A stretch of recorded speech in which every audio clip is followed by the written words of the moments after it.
Okay, good afternoon, everyone. We're going to go ahead and get started here. My name is Shane Parker, and I want to thank you all for joining us for this webinar. Obviously, this is a hot topic right now with the issues that hospitals are having with employee recognition and also recruitment, retention, and all that type of stuff. So we thought we'd put together a webinar to hopefully help out, give you some ideas on how you can incentivize your staff and get morale up a little bit and hopefully help retain nurses and be competitive with other hospitals. So a little bit about me. Again, my name is Shane Parker. I'm co-founder and chief nursing officer of Shift Wizard. I've been a nurse for about 22 years. I spent the majority of my time in emergency departments, from small hospitals, less than 100-bed community hospitals, up to multi-facility, 1,000+ bed facilities doing adult ED and pediatric ED. And then I switched over to critical care transport and did that for about 5 years. I also sit on the advisory board for workforce management at the ANA up in Washington, and also I'm an advisory board member for the ANA for their quality and innovation exhibitor and conference that they do each year.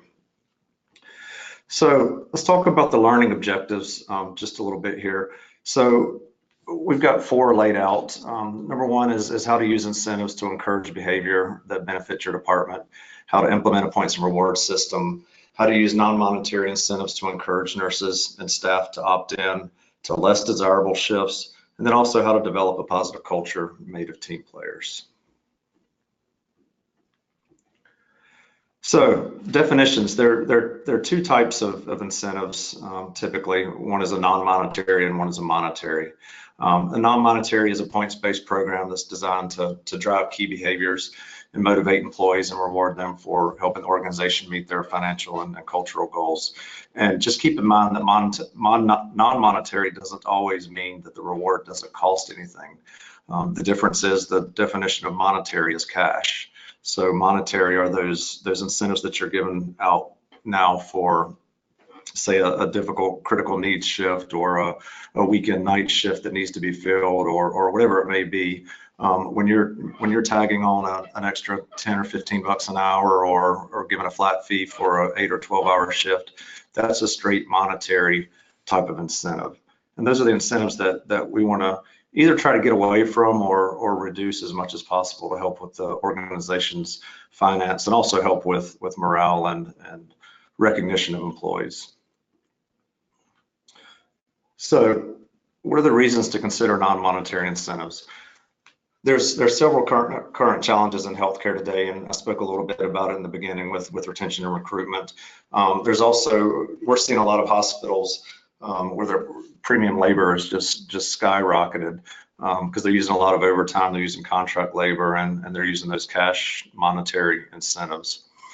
There's also an issue with employee entitlement to a certain degree with the millennials, and no offense to the millennials that may be on the call, but we're hearing in hospitals that some of the millennials are voicing their frustration to their managers for reasons such as an older nurse or a seasoned nurse that's been in the department for several years gets a better schedule than they do, or they get to schedule before someone who's new.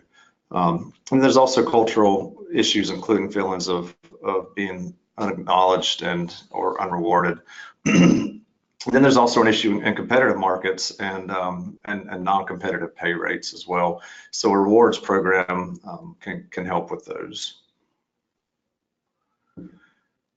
So what are the benefits of a highly motivated staff? So research has shown that employees who are highly motivated are likely to have fewer absences from work, deliver higher levels of performance, work harder when workplace demands are high, be loyal to their organization, which results in reduction of staff turnover, and then deliver higher levels of customer service, resulting in greater patient satisfaction scores, which ultimately leads to better reimbursement, as we know with the ACA.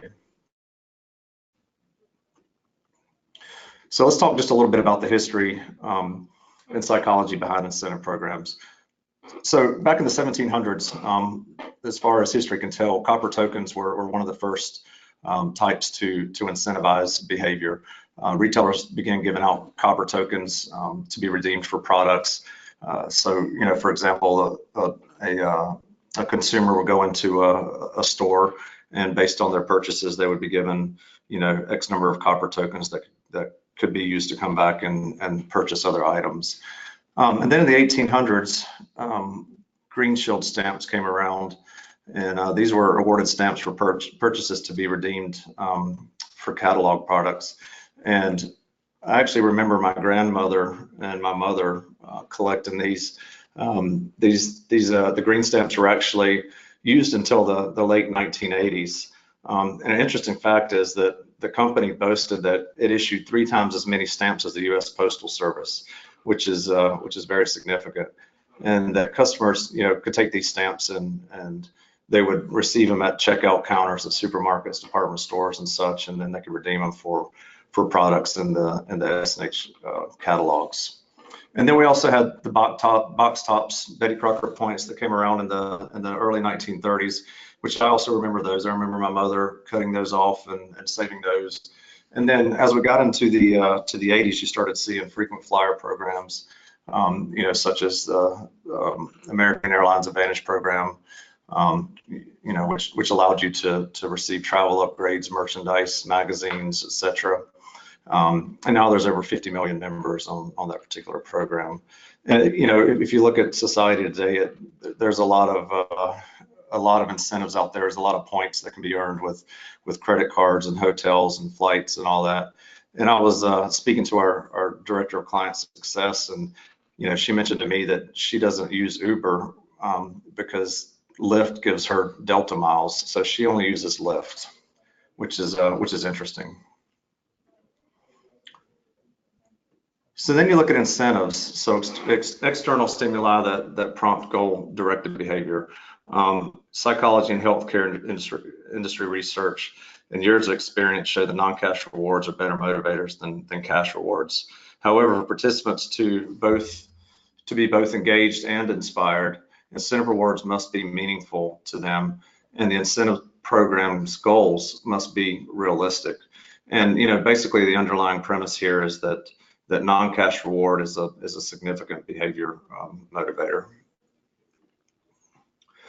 So let's look at the difference between cash incentives and non-monetary incentives, if you will.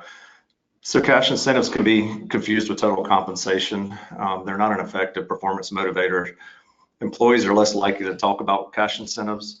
You know, if you think about your employees out on the floor, they're not going to go and talk to another employee about how they made an extra $100 an hour or $100 for an extra shift. They're more likely to go and talk to the other employees about how they're able to get their dream schedule or a preferred parking spot or something like that. And those are things we'll talk about here later. And cash incentives tend to disappear into the family budget. As we all know, when you get those cash incentives, they go straight into your check. And, you know, most people, especially nurses who are very giving, tend to spend that money on their family or you know, if they needed a new appliance or washer dryer or something like that. It's never really spent on themselves. So it's important to make the distinction between the cash and the non-monetary, where the non-monetary types of incentives really are for that particular person solely. Cash incentives are more expensive, and cash incentive programs are more difficult to eliminate once they've been initiated. And when you look at non-monetary incentives, they tend to be very cost effective. They're more motivating. They're tangible. They have a trophy value, sometimes indulgent, depending on the type of reward. They can also be used as an HR and recruitment tool. They're more unique and memorable and not typically taken for granted. And as I just mentioned before, they're discussed more between employees, which tends to drive behavior. So when we look at the challenges of building an incentive program, one of the big ones is skepticism from the employees, you know, wondering if it's actually going to work, if it's going to make a difference. Again, there's always a struggle when you're on a cash type incentive program and you move to a points and rewards type program. There's also a history of program failures, typically due to a lack of consistency or even a lack of follow-up and evaluation as the program goes on. As we all know, old habits, die hard. There's always the chance of reverting back to an old methodology and then allowing staff to game the program. So let's talk about the goals here just a second for an employee incentive program. You certainly want to meet financial goals and you want to motivate your employees. I think those are two of the most important goals of starting a rewards program. You need a program that drives staff to provide excellent patient care. You need the program to be transparent and intelligible points and reward structure. And you certainly want to try to reduce your reliance on contract labor, overtime, and cash incentives. And then very importantly, you've got to provide some statistical data for analysis as the program goes on. So key decisions when considering an incentive program, you're going to want to determine who's going to participate. Is this going to be a nursing only option within your organization, or is ancillary and the rest of the house going to be included? Excuse me. You're going to want to identify when employees will receive points, such as points for other activities outside of just filling open shifts, and we'll talk about that too in just a little bit. You're going to want to determine whether the program will be monetary points or both or a combination. And you're going to want to determine the budget and point value.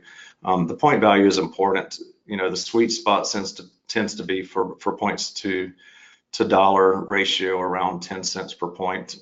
Some people will go as low as a penny or a nickel per point. And then you're going to have to determine the criteria of when to apply these incentives. You can't just hand out points randomly. You've got to make sure that you have strict guidelines with a policy in place that regulates how these points are rewarded. And then it's always great to develop a steering committee of staff members and let them help decide on the rewards and how to earn them. This is one of the pillars of Magnet, so it's very important to have some shared governance and include your staff on a decision like this. So key strategies to incorporate. You're obviously going to need the buy-in of hospital administration, nursing administration, and staff, and you've got to establish a phase-out plan for your cash incentives.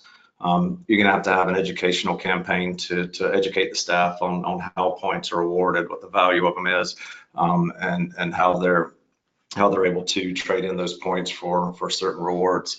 One cool thing to do is one of our hospitals did a naming contest. So, you put together a contest of what you're going to name your points and rewards program, and whoever has the winning name gets X number of points added to their bucket. And then obviously communication is key. So let's talk about a few behaviors to incentivize your staff. I've kind of come up with 4 different areas, which I think are coming from a nursing background, being a nurse, bedside nurse for 15 years, I felt like these were great incentives, and some of the hospitals that use our points of reward solution also have used these as well. So the first kind of category I put together here was education and Magnet. So you can give points for joining a committee, points for chairing or co-chairing a committee, getting a professional certification such as a CCRN and CEN. Whatever it may be, getting a higher degree. I know there's a big push for higher degrees in nursing. Becoming an instructor for a certification such as ALS, ACLS, BLS, TNCC. You could offer out points for doing poster presentations at a conference or being a speaker at a conference, or even something such as becoming PIC certified, which is obviously important in a hospital. The next category I came up with was around quality and patient satisfaction. So obviously, you all are familiar with the Daisy Award, and my wife actually got one about a year ago. She's a nurse as well, and so when a nurse gets that, it's a pretty big deal. And so giving up some points for something like that is always good. And then other things such as getting a letter from a patient or the patient's family. You can also do points across the board. It doesn't have to be staff specific, but say your HCAP scores improve, or you've reduced your qualities or reduced your falls in your department, and things like that. You can give points across the board, and then you can also do things like pizza parties and ice cream socials and things like that for your staff as well whenever those types of things occur. And then there's always behaviors to incentivize around attendance and work history. Obviously this is always a big struggle in hospitals. I of course dealt with it, in my nursing career, but you have staff who are very willing to help out with the department, and those are the ones that you want to reward. So hopefully the others will jump on and help out as well. But points for things like changing a day shift to a night shift when needed, volunteering to float, coming in to cover a call out when called, staying over a shift, for example, to help out a department. I know that there's been many times where I was nursing and especially in the ED, and it's just crazy busy, and you need a nurse or two to stay over and help out and kind of get things settled down. Perfect attendance for a year. I mean, that's a great one to get points for. If someone volunteered to work a holiday, you can also do it for nominations from staff. So, for example, an employee of the month as well would be a great way to reward your employees and give them some points. Things like length of service, of course, at their 5, 10, 20-year mark. And then, shifts that are hard to fill, above and beyond their work commitment. And then the last category I had around behaviors to incentivize is community and lifestyle types of behaviors that you can reward your staff for and give out points. Donating blood, that's a big deal, obviously, especially being healthcare providers. We're always wanting to help out, but giving a few points for donating blood is always good. Volunteering is always good as well. We should all be volunteering and helping out our communities. Places, there's a lot of well-known organizations that your staff can volunteer for.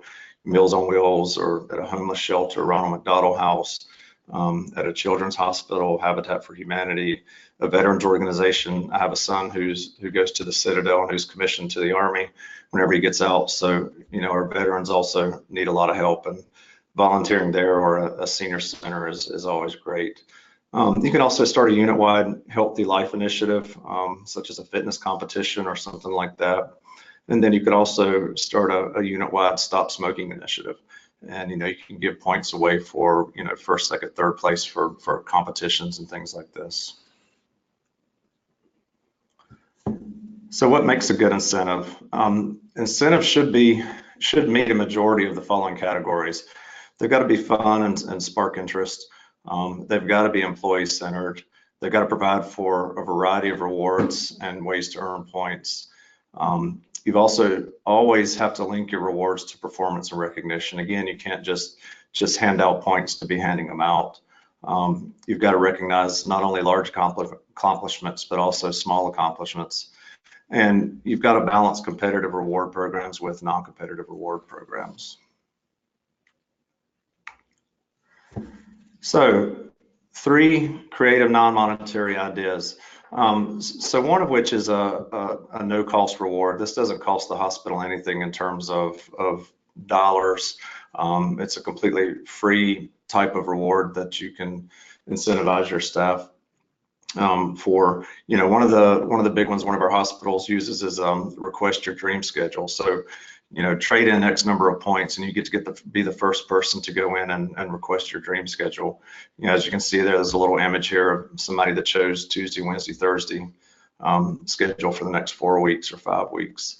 Remove an occurrence. One of our sales reps, whose wife is a nurse practitioner, they've got a 2 or 3 year old and they have one on the way, and inevitably with him traveling and her working, when children get sick, you have to call out. So, you can always use points to say remove an occurrence before, someone gets to the point where they get written up. You could do a preferred parking spot for a week or a month. You could also, they could trade points into remove a required weekend shift or a holiday shift, or in those departments where there's a lot of on-call, such as your surgery centers or peri-op or cath labs and places like that, you could do a no-call, no on-call, excuse me, for an extended period of time. The next one would be, next category would be minimal cost rewards. So these are things that cost the hospital some money, but not a lot. One of our hospitals up in Chicago, the reason I have this Cubs logo on here, I'm not a Cubs fan, by the way. The reason I have the Cubs logo on here is one of our hospitals up in Chicago actually buys Chicago Cubs tickets, and they allow their staff to trade in X number of points to have their name put into a drawing for these Cubs tickets. You can also purchase things such as meal passes, gift cards to local restaurants or shopping centers, Amazon cards, things like that. CEU payments is another big one. Excuse me. You can have your staff trade in points to be reimbursed for CEUs. Again, we talked a little bit earlier about throwing a pizza party for the unit or ice cream social. Another one of our hospitals really has a large number of their staff that trade in their points for scrubs. So for example, if their CNAs have to wear a different color scrub or a certain type of scrub, they're seeing a really big adoption in terms of those staff trading in their points to get scrubs. Car wash and detail coupons, Amazon gift cards, concert tickets, again with the Cubs thing, it can be any type of tickets, any, NFL, NBA, it can be local sports tickets, concert tickets, whatever it may be. House cleaning or maid service, I'm sure everybody would love to trade some points in for that, as well as for massage therapy, and then things like movie theater gift cards. And then the last category would be to have a third-party fulfillment type of organization that manages everything for you. The biggest advantage here is that it removes the administrative burden of fulfilling the points. When you look at the cost of doing these, if you don't have an application, a software application in place that helps you to manage this, sometimes it may be easier to link up with a third-party fulfillment application or company that can do that for you. The advantages here is that there's typically seamless integration with several vendor options. The rewards are both minimal and maximum, allowing for your spenders and your savers. And you can integrate these into these types of programs into a current HR-based rewards and recognition program as well. And then lastly, ongoing program evaluation. This is very important. We spoke about it in the beginning a little bit, but employers really need to ask the following questions when evaluating their programs. Are the program rewards adequate, competitive, and appropriate? Are the program's objectives being met? Not only the program itself, but the organization's objectives as well. Is the program helping to improve processes for the organization's initiatives? Are there appropriate levels of communication? Are there celebrations? Do employees find the program meaningful? What changes should be made? Certainly when you start out a program, you'll learn as you go through the first 6 months or a year that certain things work and certain things don't, and you're going to need to make changes. And that's why it's important to have some data and some analysis that goes along with these programs. And then you always want to ask yourself what should be done differently or what could be done differently. So that concludes our presentation. It was, I know it's pretty quick, but we want to open it up for questions that you may have regarding a points and recognition program. So let's see here. Our first question from Ali B. How do you go about phasing out a cash incentive program and moving into a non-cash incentive program? Typically for us, there's a couple different phases. The first thing you've got to do is introduce that new points and rewards system. You've got to begin decreasing cash incentives. So you've got to change the maximum dollar amounts that you're given to a lower amount. You've got to consider offering different levels of incentives based on the greatest need. And then communication, again, is the number one factor in all of this. And then phase two and phase one, just it's dependent on how quickly you want to move away from from a cash versus non-monetary type incentive program. You certainly don't want to come in and just right away completely get rid of cash. You really do need to phase it out. But in phase 2, you begin to remove the cash incentives altogether, and start to reevaluate your points program effectiveness. You're going to want to add tier structure to points for CSI type needs versus minimal staffing needs. You're going to want to reduce points amounts to be lower as the shift gets closer. So you're going to want to, if you will, degrade those incentives. So if you have difficult shifts that you're putting a reward or a number of points on a particular shift, you want to actually have those rewards lower as time goes on, because everybody's going to wait to the last minute to pick up that particular shift. So that's typically what we see in terms of phasing out a cash-based program and moving toward a non-monetary based program. We are new to Shift Wizard. Is there training or resources on how to utilize? Let's see. Hang on just a second. How to utilize Shift Wizard for points? Yes, absolutely. Crystal, if you'll reach out to us, you can send in a help ticket or reach out to myself at Shane@shiftwizard.com. I'll be happy to help you or get you in touch with the right person to talk about how to start up and utilize a points and rewards solution. So who oversees and manages the rewards? Is it each manager? It's dependent upon the organization, but typically the manager gets a bucket of points. Each manager does. And again, this is why it's important to put a policy in place to make sure that you're fairly distributing these points out to the staff. There has to be a very clear policy on what's allowed, what type of behavior or action is allowed to receive points. But typically the organization as a whole, from the executive team, will come up with a budget and a monetary value to each point, and then each department is given a bucket of points, and then those are able to be distributed out among their staff. Let's see, Shannon asks, how has organizations weighed the pros and cons of the non-cash incentives, such as no-call shifts? Let's see, such as workload increase that occurs for the employees to have to pick up the additional call shifts. Let me see, I'm just trying to understand this a little bit better.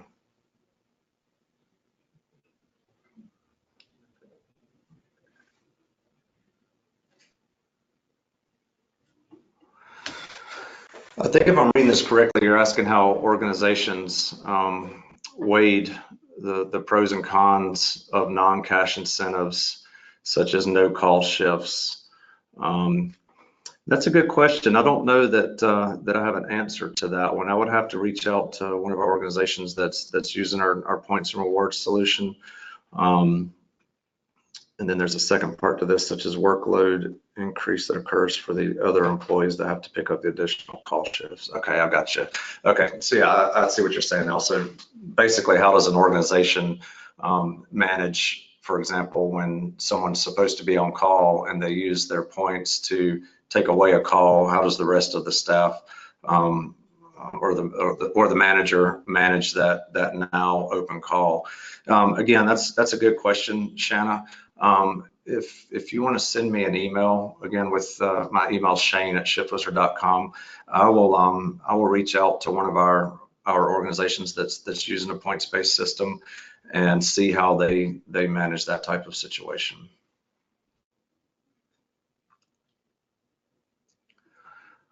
Any other questions?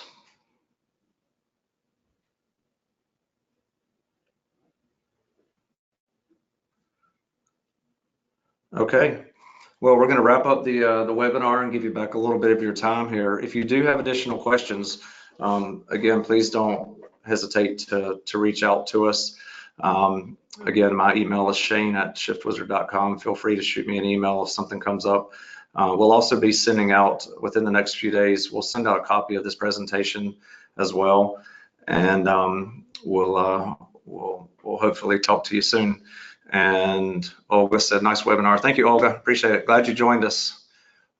Everybody have a great week. And again, if you have any questions, don't hesitate to reach out to us. Thanks. Bye.